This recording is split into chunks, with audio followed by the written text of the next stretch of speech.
Hey, what's up, fam? Thank y'all for tuning in once again, as always. Be sure to like, share, comment, and subscribe. And when you do subscribe, hit the notification bell so every time I drop a video, you will be the first to know about it. So, got a story here about more emotional reactions to things that could quite possibly work in your favor, but because you're so emotional, you can't see the forest for the trees.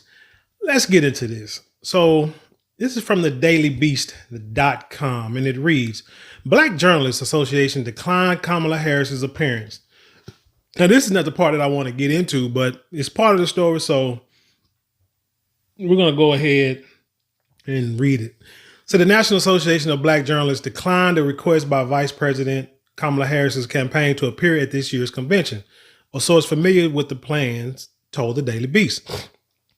Harris could not speak in person at the convention due to logistical reasons, including the funeral of Representative Sheila Jackson Lee, a Democrat from Texas, and finalizing a vice presidential nominee, the source said. She offered to appear for a virtual fireside chat during the convention or in an in-person conversation at a later date, but the convention's organizers declined. Now, I would assume that they're declining because you got a whole convention and you would like for her to be there so that way you can ask her a question. You can have an open dialogue. I wouldn't be surprised if they kind of feed her questions so she can prepare her answers or what have you. But that's probably the way, that's the only reason why I would think that they would decline Kamala Harris. Are you serious? You know, the woman who's going to be the first non-Black president, female nominee. That's crazy. NABJ did not immediately respond to a request for comment. The news first reported by the G.R.O.W.T.H came hours after a co-chair of this year's NABJ convention stepped down after the convention announced Donald Trump would appear for a moderated conversation. There is the emotional decisions that I was talking about. Karen Ataya, a Washington Post columnist, said her choice was influenced by a variety of factors. I wonder what those were. Though she did not directly attribute it to the group's decision to host a former president, I'm sure she did. She said she was not consulted about the move to platform Trump. Quote, to the journalist interviewing Trump, I wish them the best of luck, she wrote on the X post. Attia did not immediately respond to a request for comment. Her abrupt exit the day before the convention is set to begin follows a huge backlash by NABJ members over its plan to host Trump, who is set to participate in a moderated Q&A with ABC News reporter Rachel Scott, Fox News anchor Harris Faulkner, and Semaphore reporter Kadia Goba. NABJ President Ken Lemon and convention co-chair Tia Mitchell have defended the decision in social media posts, saying it conformed to a tradition of inviting presidential candidates during the election year, and it was an opportunity for Trump to face questions from the top Black journalists, period, point blank. That makes a lot of sense. You got Black people who are so set in their ways, got so much hatred for a man who probably wouldn't even know who you are. Like Thanos told Scarlet Red, whatever her name, when she was like, told him he was going to pay for what he did or whatever, and you hurt me. He was like, woman, I don't even know who the hell you are. Same thing. He probably like, I don't even know who you are.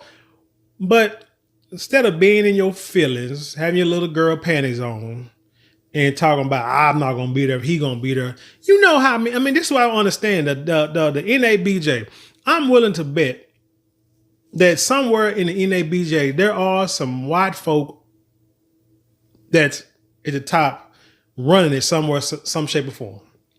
Probably. I'm guaranteeing this woman probably goes somewhere in her daily life every day and surrounds herself or crosses paths with someone who you could probably deem racist. Most likely. But you got a guy that you think he's racist, got racist rhetoric, this, that, and the third. But again, we have seen Joe Biden get in front of the Senate and talk bad about Black people. May not say the word Black people or the N word directly, but he's talking about not mixing, have his children mix into like a jungle, talking about those who did crack back in the day, knowing who the majority of people that supposedly did crack. We know who they all try to lock up. All this kind of stuff, knowing that he was like Strom Thurmond was one of his mentors. All this stuff that's like where there's smoke, there's fire. If it walks and quacks like a duck, it's a doggone duck. But yet, a guy who may have, who knows, hinted towards some things, done some things you heard of, but you ain't seen. You too dang, I'm just going to say it, silly and ignorant to talk to this man. You have the platform.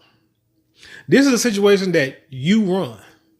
This is what you really need to be asked. But she's the type of person that, again, as I said in past videos, when Brother Ice Cube wanted to talk to Joe Biden and Donald Trump about his plan for Black America, but you got people try to call it a platinum plan. So see, him and Trump got a plan together, tried a platinum plan. No, there was two different plans. Or there was not one the same. He did not use Donald Trump to create the plan. He used other black people, other black scholars to help create this plan. But he wanted to talk to both candidates because what you want to do is, as a smart person, is to talk. You see, what's his name? Was it Netanyahu? Talked to Trump, Biden, and Kamala Harris last week separately. He could have easily said, I don't know about if I want to talk to Trump. I just talked to Kamala because, I don't like Trump. Could have easily said, there's a lot of world leaders who don't like each other, but sit down, men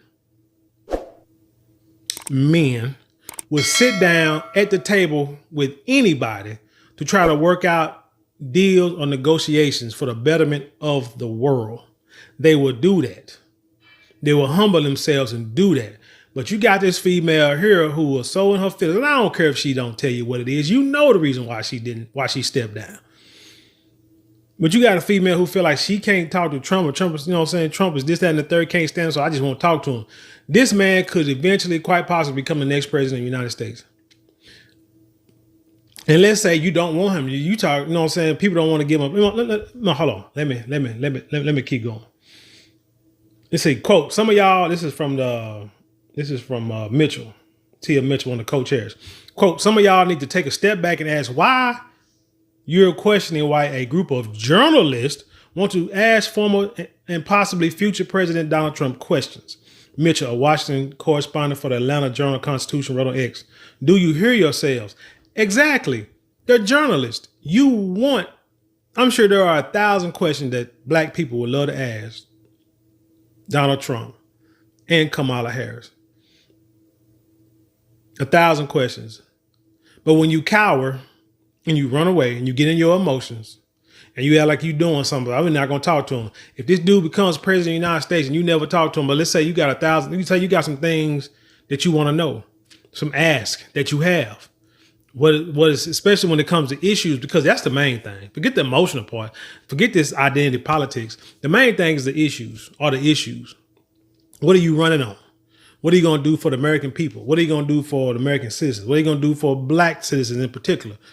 What are you going to do about inflation? What are you going to do about, the minimum wage hike? What are you going to do about, forget global warming.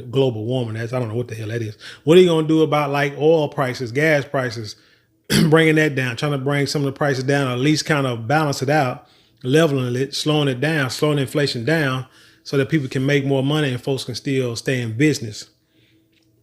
Schools in the hood, money being wasted on this and the other. Taxes, lowering taxes and property taxes. You know what I'm saying? Issues. You can ask those questions and he can give answers. If you want to ask him about so-called racist things that he may or may not have done, you can ask those questions too. It's your platform. You running this.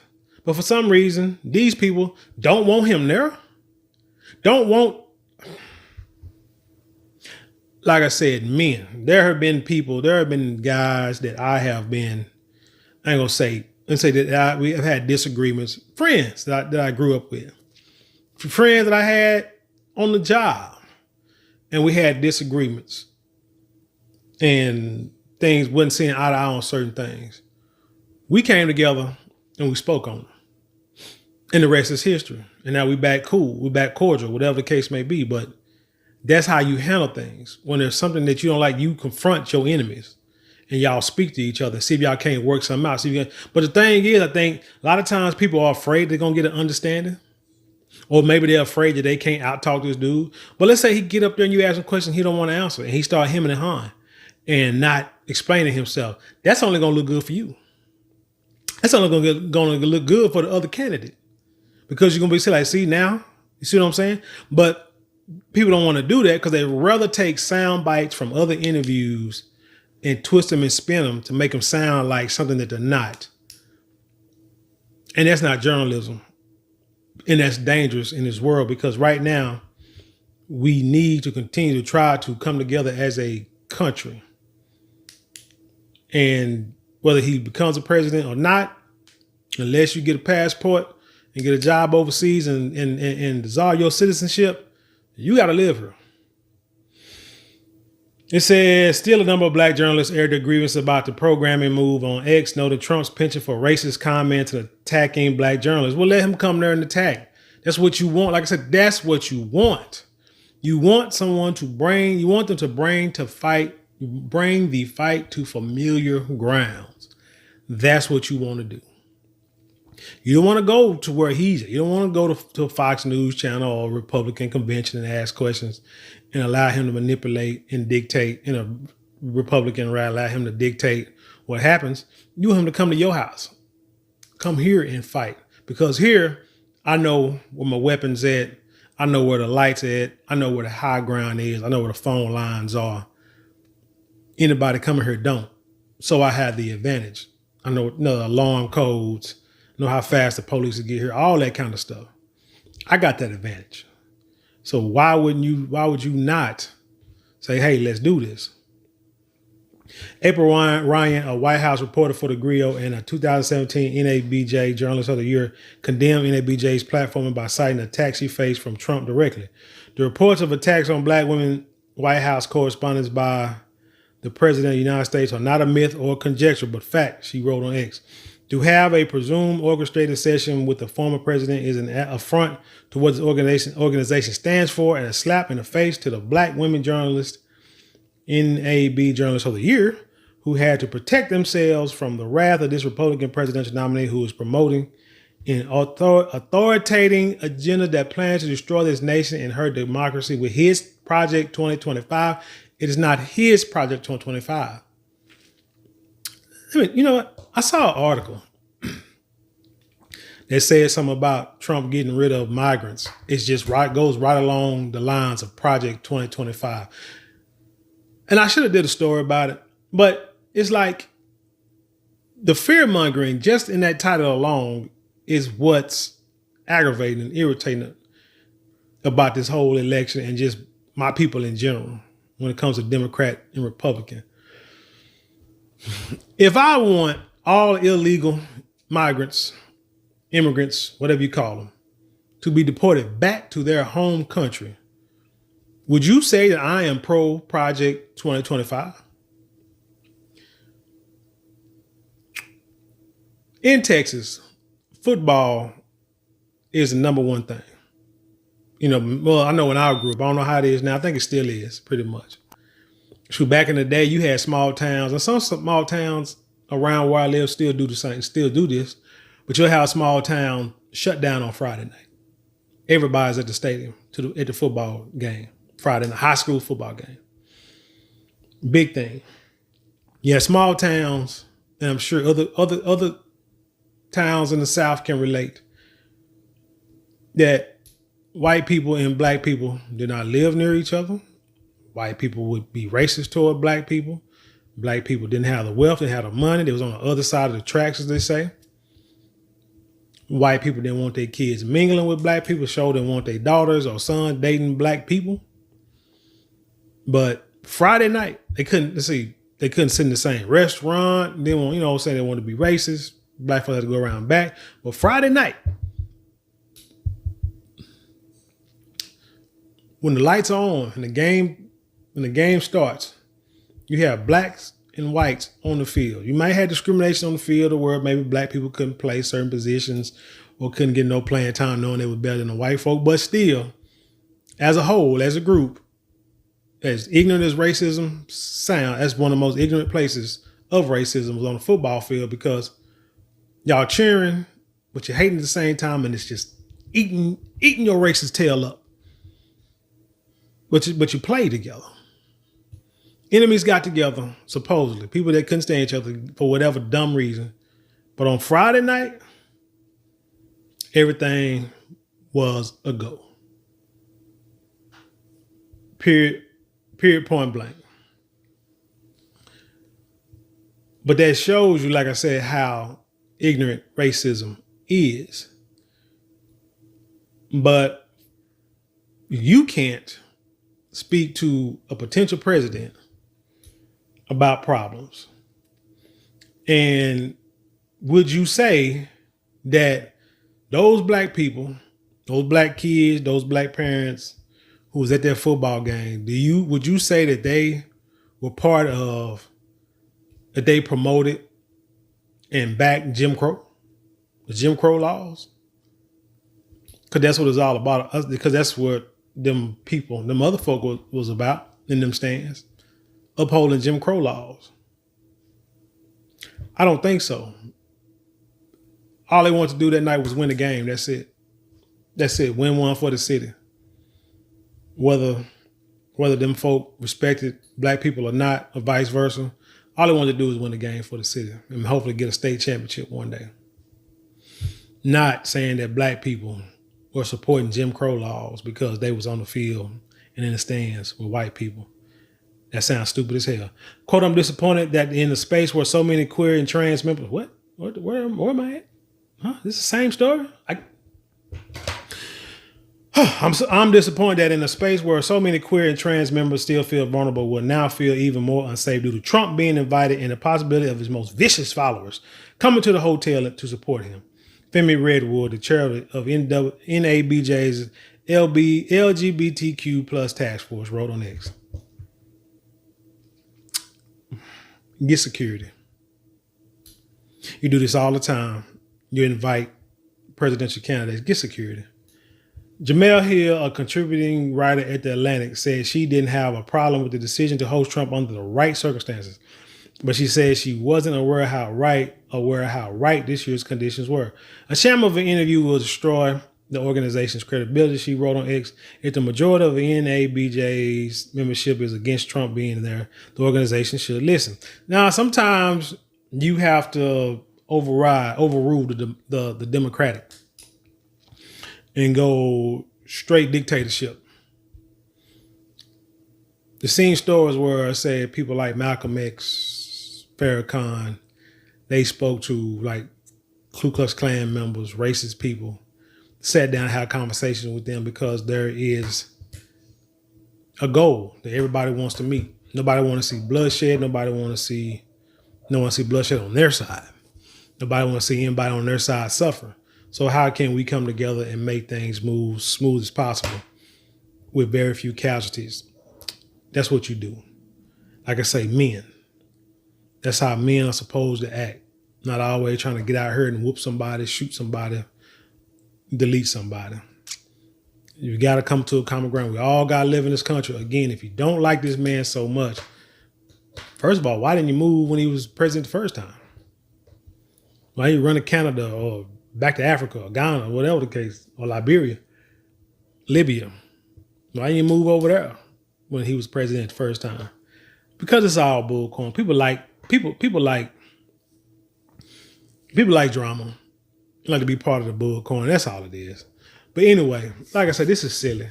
Let the man come, ask him your questions. Man up, grow up, be an adult, ask the question that you need to ask. So that way he can sit there. If he ain't gonna get the right answer, he can trip himself, let him trip himself up. Like he allowed your president, Joe Biden, to do at their not the convention, but at their debate. And he just sat back and let Joe Biden just, make himself look silly. Well, let the Democratic Party let Joe Biden let him look silly. So do the same thing. He come, they start looking silly. Just sit back and let him just destroy himself. That's all you got to do. and then send them on his merry way. And like I say, it can only help. It can only help your candidate. But anyway, tell me what you think about this story. Leave your comments below. Share it with the world. Let's have a dialogue. You know how we do around here. Hey, don't forget to support the channel. The 4 ways you can support the channel that don't cost you a dime. It's like, share, comment, and subscribe. All 4 ways takes you no more than maybe, cost you no more than maybe 2 minutes out your day. But it means the world, means everything to me, and I appreciate it. If you do want to support monetarily, hey, go to the description box. Click in the description box. There are links there you can click on, like marlonmorales.com, where you can get perfume, cologne, silk, do-rags, silk scarves, beard kits, torture bags, things like that. High quality products at, I say, at a great price. Feel good. What Deion Sanders said, if you look good, you feel good, you work good. So look good, smell good. You know what I'm saying? Get out here and be good to the world at marlonmorales.com. But with that being said, I leave you in peace, and I'll see you on the other side.